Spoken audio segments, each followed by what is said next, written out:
my goodness, it's wild. It is absolutely wild. But then again, I suppose it was indeed something that was what the people were waiting for to some extent, I believe.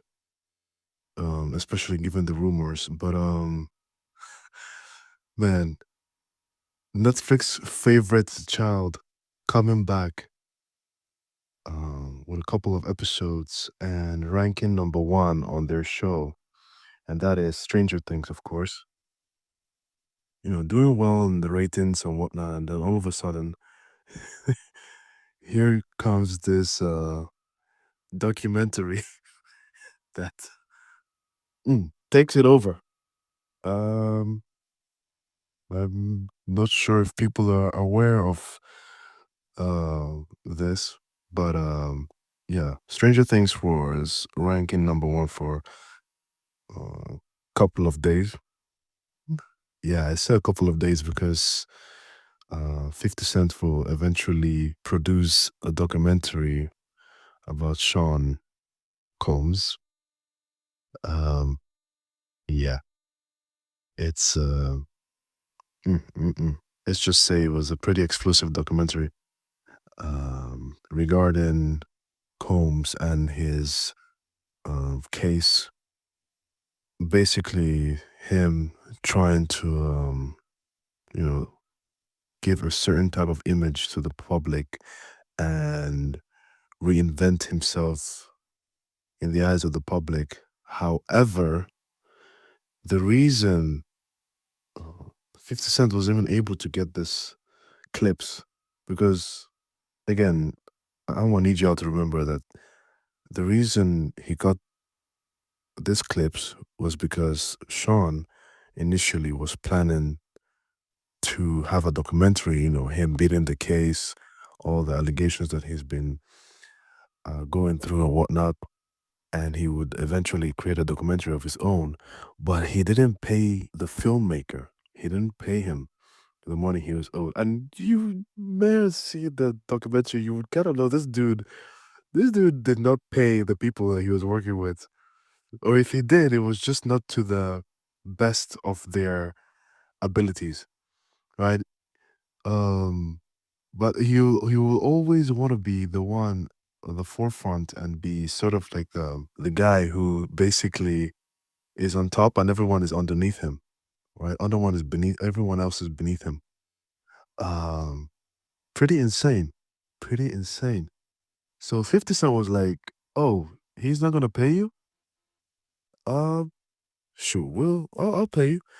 I'll pay you. Just give me the clip so we could send it over to Netflix and yeah, we will get it out to the public. The people need to know exactly what kind of a person this dude really is." And so they have been working on bringing people in from various, you know, stages of Sean's life, right? From business partners to acquaintances. They even had like a detective come in and was interviewed as well and was asked, you know, to let the people know just how the case went when in regards to Tupac's murder in Vegas. It was just, man, it was a lot of things. There's a lot of things. Don't want to go into too much details, but yeah, the the dude was on demon time all the time. What? I was just, it's gosh, yeah, he was on demon time all the time. That's what I'm gonna say. It was insane. It was absolutely insane. Um, but again, it's not surprising. Um, it's just I don't know. I was glad that a documentary like this came out. People are quick to like, oh no, you're taking a.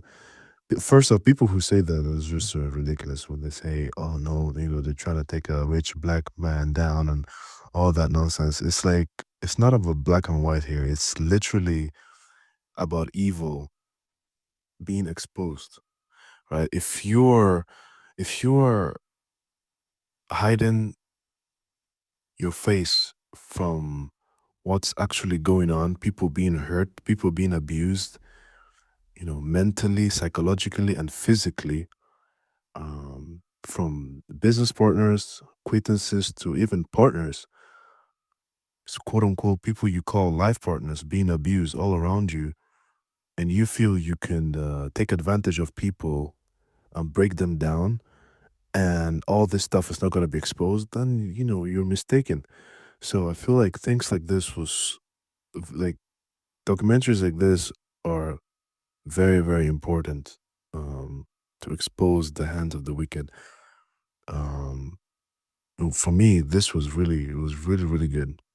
I'm happy something like this came out, and I hope more will come out. Obviously, we know when it comes to the Epstein files, that is a different case altogether. I saw a lot of hashtags. People were saying, 50 do Epstein files next. Yeah, that's a different topic altogether. Let's just calm down, people. That's not how this works. This is a different this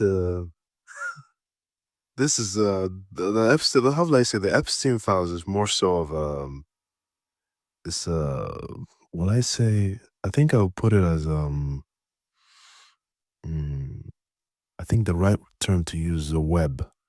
It's a complete web. There's a lot of people involved. There's a lot of people implicated in the Epstein files. So yeah, that is not gonna see the light of day. So people who are tagging 50 on it is not going to happen. But what stood out to me on that documentary was two things. Um, the necklace, I suppose everybody who watched it, he, Sean was wearing, which is a lot of people don't know about this, but that necklace that Sean was wearing is a protective symbolism, is basically a charm that talisman wear, people in the Kabbalistic um, and occultic world wear for protection and protection of one's image, and from like when they're being attacked by people, it protects who they are, their image, and their reputation. So it's a powerful charm that very high ranking occultic members wear, symbolizing power. And yeah, there's certain ranking in the brotherhood. So not a lot of people knew that.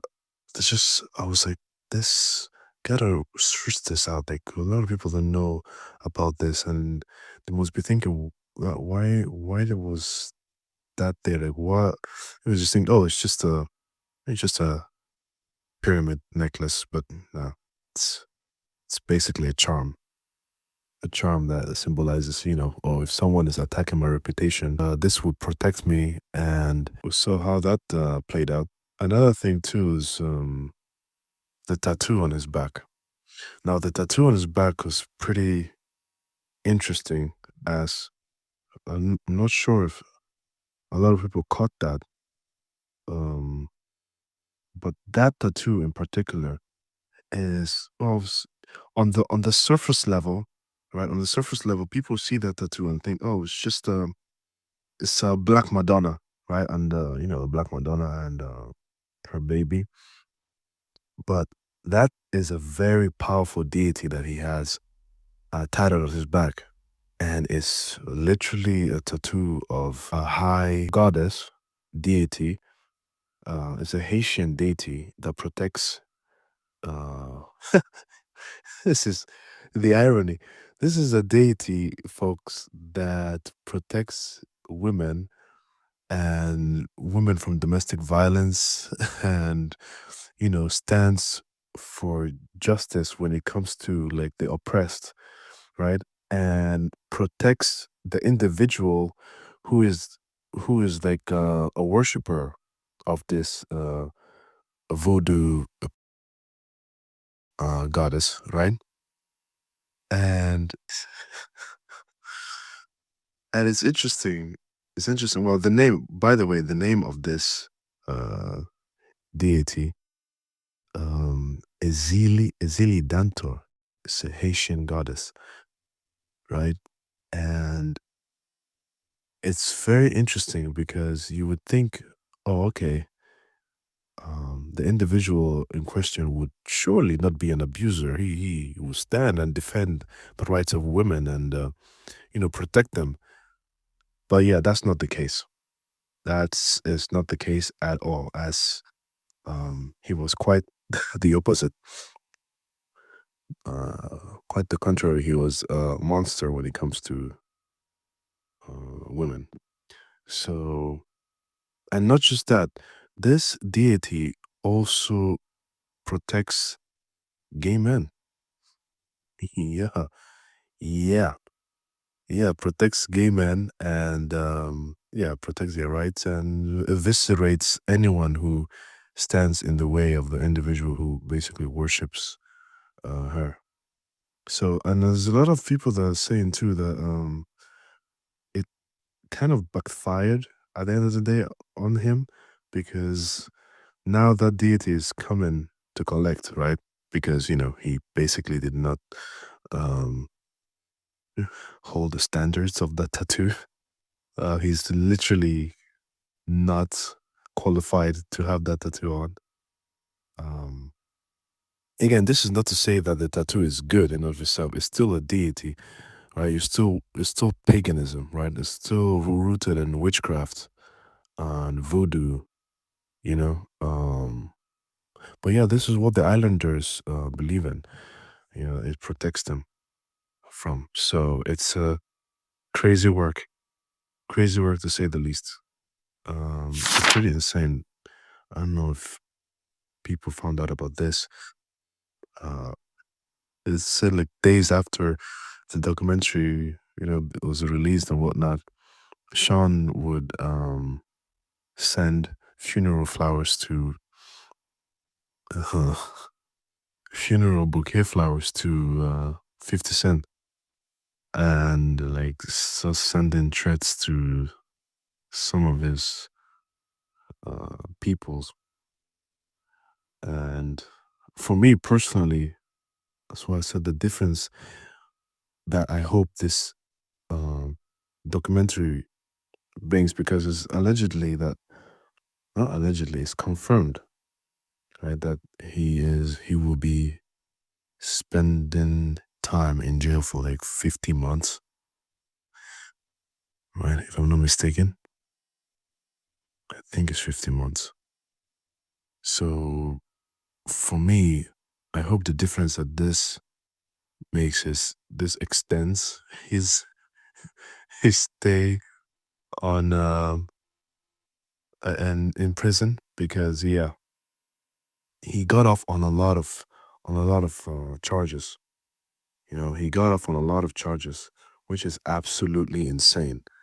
But then again, when you look at the justice system and the people this individual was connected to, and how they have people planted in various places of the justice system, so quote unquote justice, right? So you're like, okay, well, first the jury. I don't know if anybody watched the jury, the people, the man, the Indian man who was okay. I mean, I could understand where he's coming from.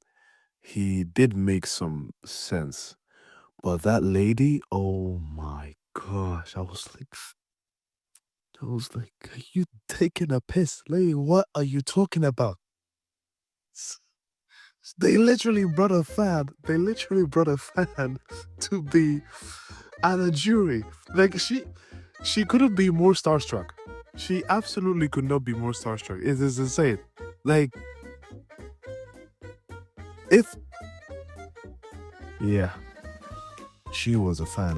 You can't tell me otherwise. I was watching the documentary. I was like, ain't no way, ain't no way.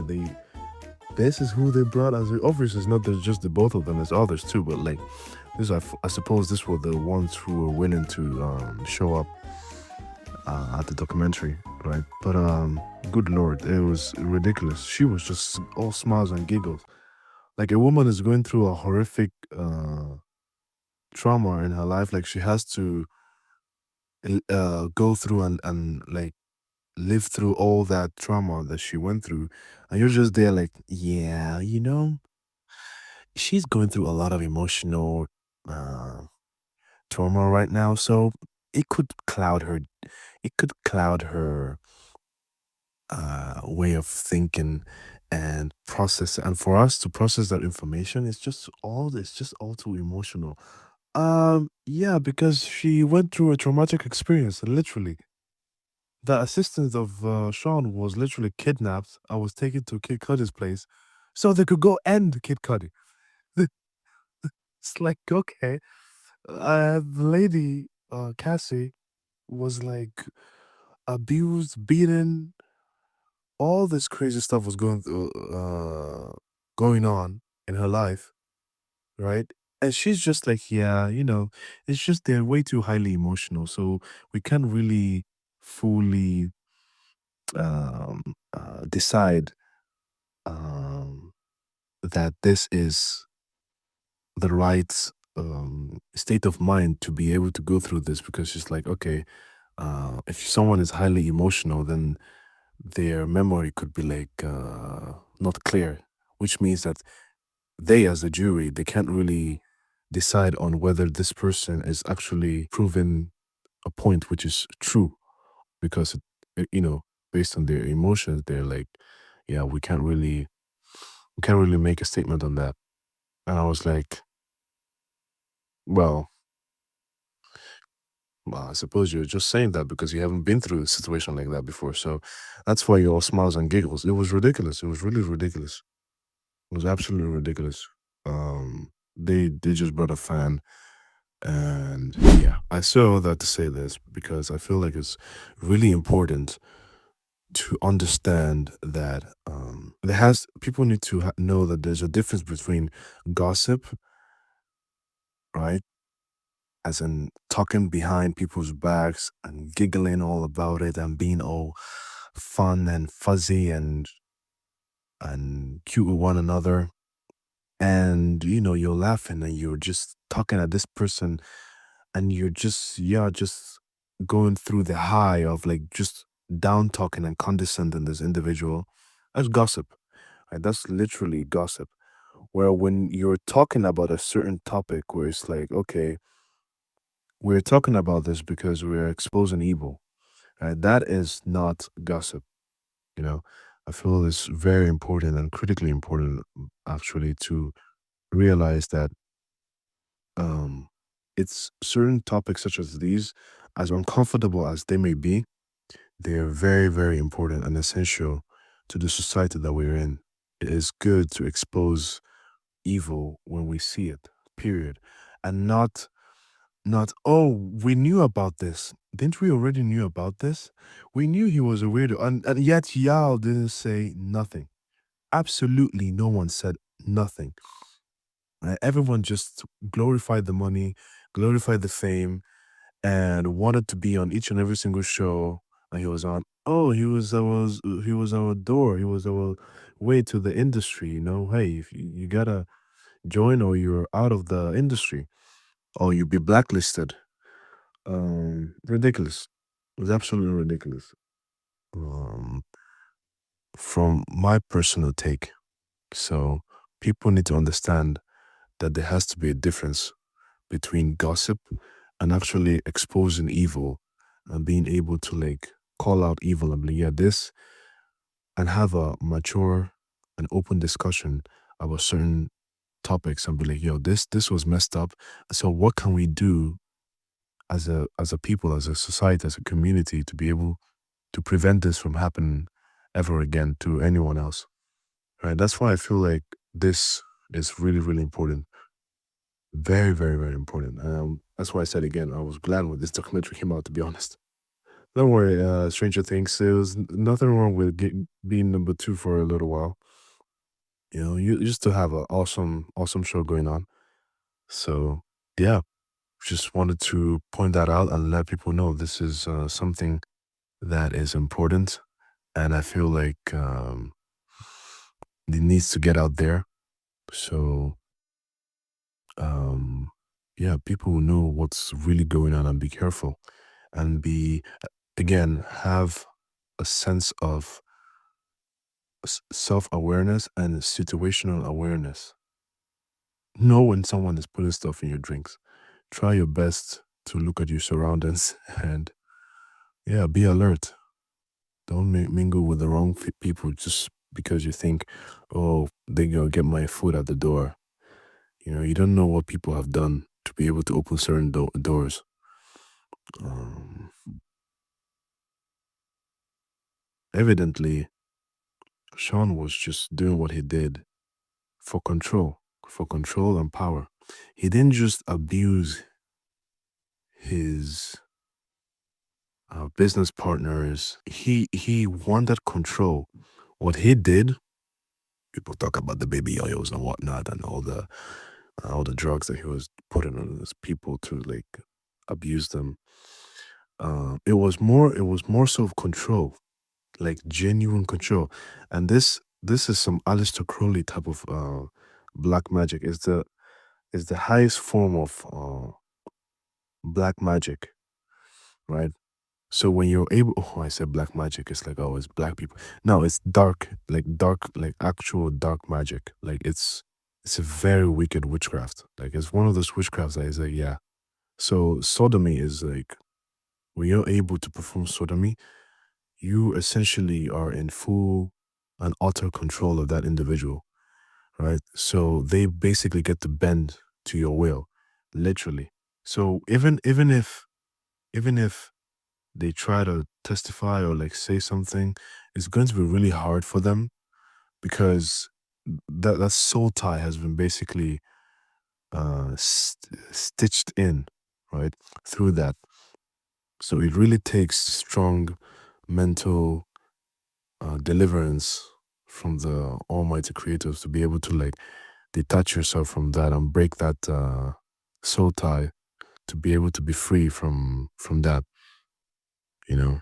Um, so it's wicked. It's wicked. Cynthia and Ariana Grande. I see y'all. Yeah, we go break that topic too because that's some wicked stuff going on there. All pun intended. All pun intended.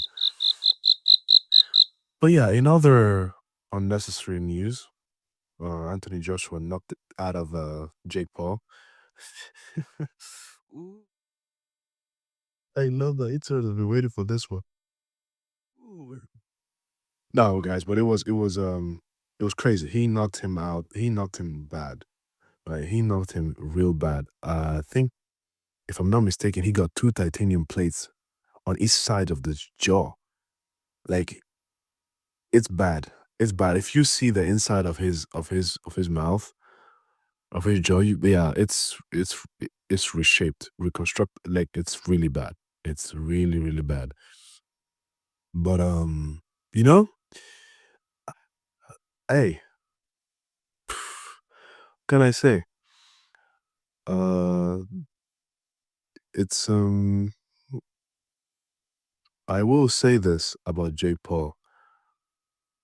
I think it's I want to say this, but I think it's pretty cool in a sense, like what putting himself out there and trying to like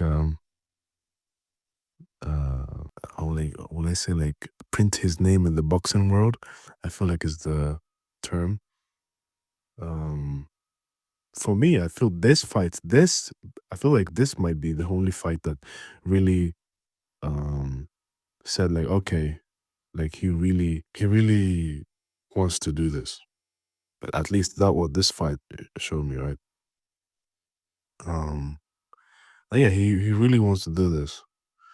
So it'll be interesting to see what he does afterwards. Obviously, now he's like he had surgery, so he'll be out for months.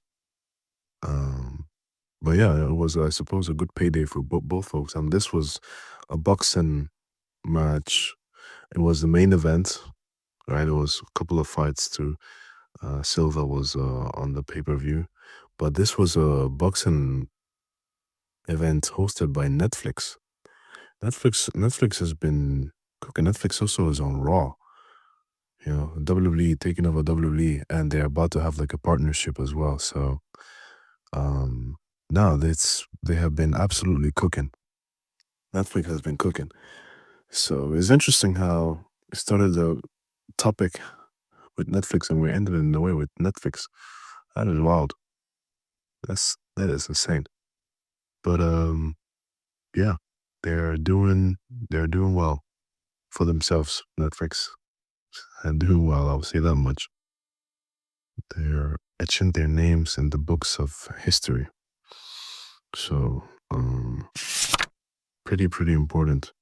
Pretty important to get your vitamins.